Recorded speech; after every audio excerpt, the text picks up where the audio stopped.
Things. Good morning, good day to you, you sweet transvestite transsexuals from Transylvania. It is 213. Sounds like a New Jack Swing group, right? Opening for New Edition, 213. Anyway, two of my favorite albums ever are my favorite Weird Al album, because I listen to it the most. I don't think it's the best Weird Al album, but it is a 10. And it is my favorite because I listen to this obsessively over and over again. My friend Sam mostly. Shout Sam. We used to make stuff together. Anyway, this album is great. But first, before I tell you Albuquerque, because Albuquerque is why I want to do Running with Scissors, because it's my favorite Weird Al song. It's an original Weird Al song. Weird Al doesn't only do parodies, he does great original songs, sometimes in the style of another artist. Another person that did this is Liam Lynch and Matt Croco, who made Sifl and Ollie, which is my all-time favorite television show. Again, shout Sam. We used to watch and kind of do stuff inspired by that. Anyway, it was on MTV at like 3 in the morning. If you were born exactly in the late 80s, early 90s. And it was the greatest show ever. Sifl and Ollie. Go watch it. You can watch free episodes now.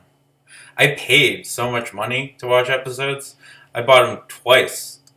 Once on VHS and once on DVD. Now they're just streaming. Now everything's just free. Anyway, Weird Al. My favorite Weird Al songs are not parodies. My favorite Weird Al songs are original songs that are sometimes in the style of another band, but they're just new songs. Dare to Be Stupid, his Devo style song, is one of my favorite songs, period, by any artist. Dare to Be Stupid, one of the great all-time songs. So my top 10 list of original Weird Al songs, I felt like I needed to give you. And so, actually I had to narrow it down. There's a lot of good original Weird Al songs. So my top 10 is Dare to Be Stupid, Skipper Dan, Pancreas, Biggest Ball of Twine in Minnesota, Albuquerque, Since You've Been Gone, Genius in France, Christmas at Ground Zero, The Night Santa Went Crazy, and Hardware Store. I also like the horoscope song that's on this record. Anyway, so the record, track list.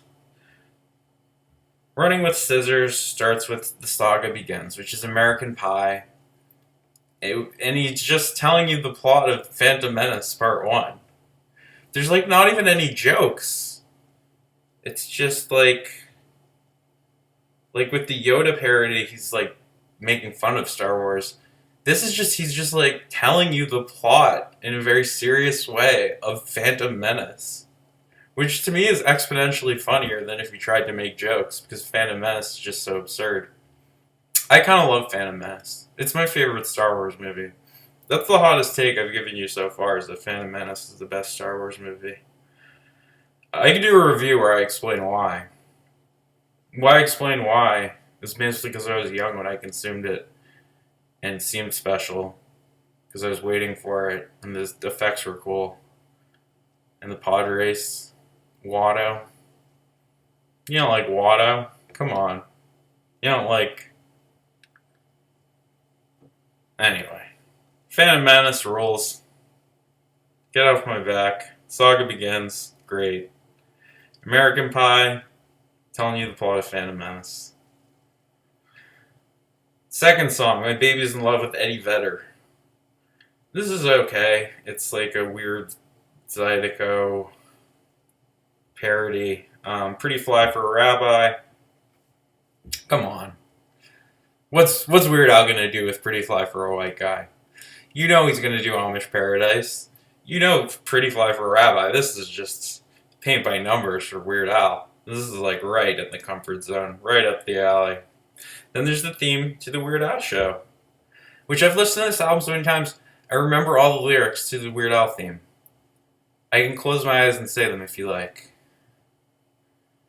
This is a story about a man named Al, and he lived in the store with his hamster pal, and the sanitation workers really didn't approve, so he packed up his accordion and had to move to a city in Ohio where he lived in a tree, and he worked at a nasally congested factory, and he played on the company bowling team, and every single night he had a recurring dream where he's wearing a later husband in Nevada sour cream, but that's really not important to the story.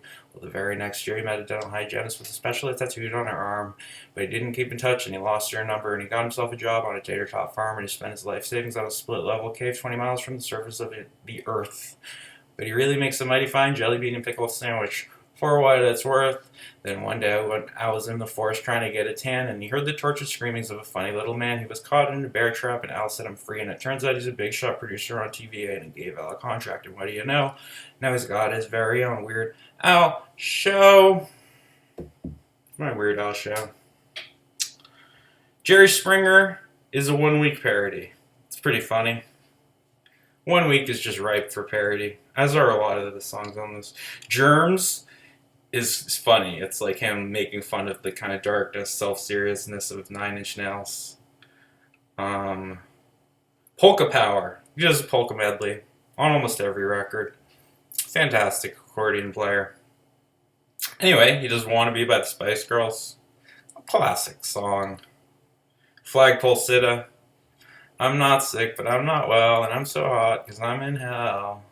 Paranoia, paranoia, everybody's coming to get me. This song, I think, actually was secretly good. Ghetto Superstar. Everybody's back. Backstreet's back. Everybody. Walking on the Sun by Smash Mouth. Intergalactic by the Beastie Boys. Tub Thumpin'. Chumbawamba. Get Knocked Down. I Get Up Again. Ray of Light. Madonna's trying to latch on to the ecstasy thing. Push by Matchbox 20. Semi-Charmed Life. The most happy, wholesome song about smoking meth. The Dope Show. Marilyn Manson, one of my favorite Marilyn Manson songs. Mbop, one of my favorite songs, period. Mbop, just straight up is a great rock and roll song. Sex and Candy by Marcy Playground. Closing Time by Semisonic. Another great old 90s dated pop song. And yeah, it's all polka style. It's a medley. Then he gives you your horoscope for today, which is in the style of like corny 90s ska bands of this era. Like a Real Big Fish, like a Mustard Plug. But he's telling you your horoscope. And the horoscopes are funny. They're not normal horoscopes. This isn't normal Al that you're listening to. This guy. This is a Weird Al. Tells you right up front. He's fucking weird. Like, Libra.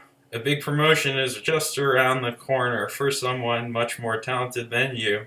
Laughter is the very best medicine. Remember that when your appendix bursts next week. Scorpio. You know, stuff like that. Yeah. Weird Al rules. After that, it's all about the Pentiums. It's all about the Benjamins. It's all about the Benjamins was an undeniable song at this point.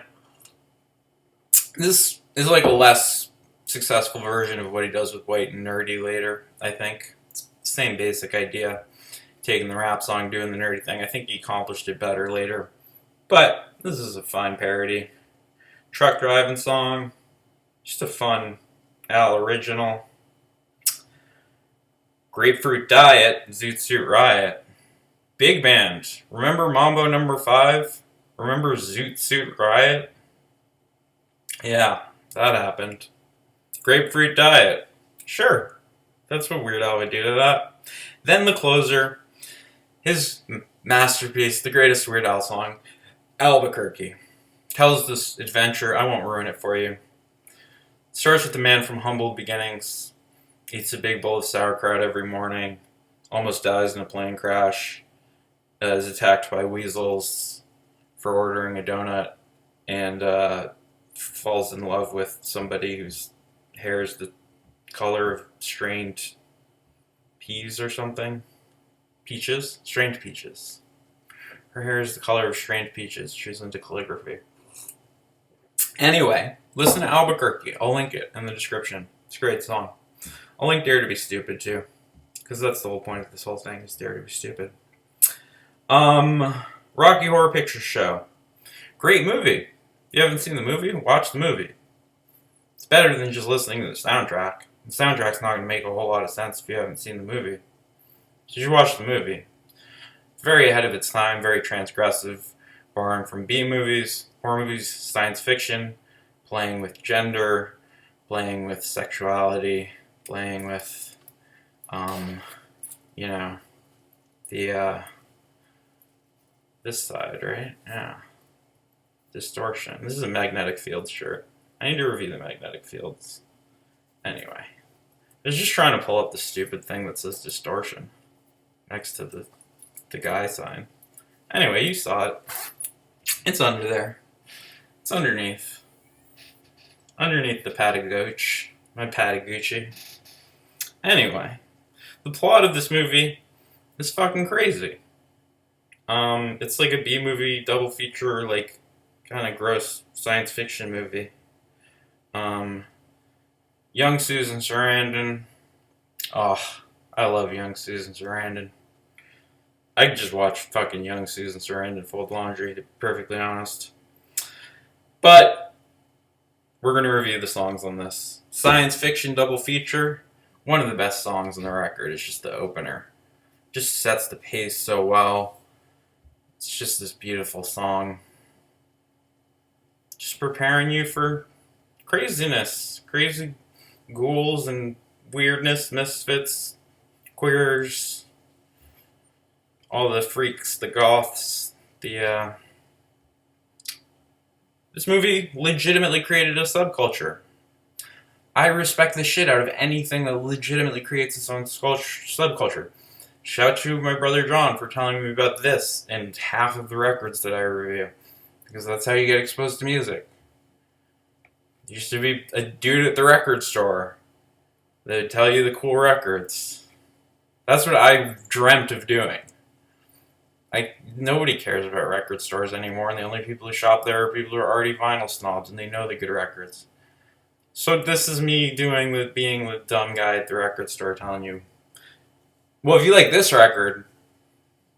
Anyway, this soundtrack is fantastic. It's written by Richard O'Brien. Not very prolific. I don't think he's written much else. I think he wrote one other play. As opposed to Weird Al, who's literally one of the most prolific artists ever. In terms of just generating content, music, Weird Al's pretty high up there. He's been doing it for 3 decades. Anyway, science fiction double feature. Great. There's an interactive thing that the audience does with this movie. It turns into this whole thing.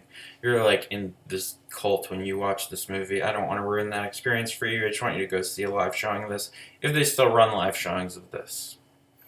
Again, the things that were so shockingly and like needed to be a subculture about this are now not so hard. It's not so hard to be a transvestite or a queer person in 2022 as it was in 1975 when this movie was doing it. And people like David Bowie were going to see it as a stage play. And half of these songs sound like they could be on a fucking Bowie record. Time Warp, Touch. Okay, I'm Going Home, that is on a Bowie record, I'm pretty sure. I'm pretty sure I'm Going Home is secretly on Diamond Dogs. Don't check me on that, because it's not true. But Sweet Transvestite has that rock and sounds like Ziggy Stardust's Bowie. A lot of this sounds like Ziggy Stardust Bowie. Which, yeah. Give me Ziggy Stardust Bowie. Damn It, Janet. It's great. It's a fun little argument between Janet and Brad. Car breaks down. They have to use the phone at this weird mansion over at Frankenstein Place. Developing the plot. It's like they come upon this creepy house and then they want to borrow the phone, but Dr. Frankenfurter and these weird little goth groupies and the riffraff, this Igor kind of Hunchback of Notre Dame character, are all there in all their creepiness. And they want him to stay a while. They want him to hang out. They they kind of convinced them by doing the time warp. Let's do the time warp again. It's just a jump to the left. Time warp rules. Time warp's probably the best song on this record. Time warp you should just play as a song. Doesn't need any context. It's just great. It's like the old. It's like a dance, like a Macarena kind of electric slide, but it doesn't really have moves. It's more just. I mean, yeah, you do like jump to the left, jump to the, but it just rocks. It just fucking rocks. It's joyous. It's a lot of fun. Sweet Transvestite, so good. Tim Curry on this, I love his vocals. Tim Curry could have been a great singer. His singing throughout this record is incredible. I Can Make You a Man. That's the next song. He's talking about Rocky. He's creating this zombie he's bisexual. He's a sweet transvestite. And he is trying to make a man. He takes half of the brain out of Eddie, who's Meatloaf. Rest in peace, Meatloaf. This is why I actually wanted to do this soundtrack, is because Meatloaf's dead. Meatloaf is great in this. And he gets killed in this with an ice pick by Tim Curry. Rather kind of shockingly and bluntly. This is where you'd be like, oh, this is horror, sort of. After I Can Make You a Man, Eddie, Meatloaf, comes in, starts rocking everybody's fucking face off with just Meatloaf. Just, Bad Out of Hell is a 10. Bad Out of Hell, that record is incredible. One time after a Fish show Jake, I was on a bunch of acid and we wanted to listen to music when we drove home. And he put on Bad Out of Hell and I was like, not anything but Bad Out of Hell, but no. Listen to Bad Out of Hell on LSD. It is the greatest. It is so good. Bad Out of Hell, the most epic. Oh my god. It's just, this is another level. Bad Out of Hell, one of the great records. Should probably just give it a proper review. Anyway, Hot Patootie Bless My Soul, just Meatloaf rocking out on the blues. And then Dr. Frankenfurter gets jealous, because he's usually the one who rocks out, gets everybody grooving. So he kills him with an ice pick in a fit of rage. And then he sings the ballad, like the I Can Make You a Man, the ballad to Rocky, the zombie is creating using Eddie's brain.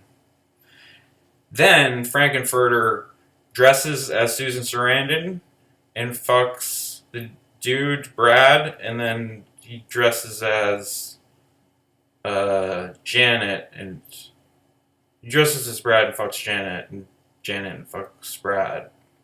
And then Janet's mad that Brad fucked Dr. Frankenfurter too, so she fucks Rocky, the zombie, and sings this beautiful song, touch it, touch it, touch it, touch me, I want to be dirty, thrilling, thrilling, fulfill me, creature of the night.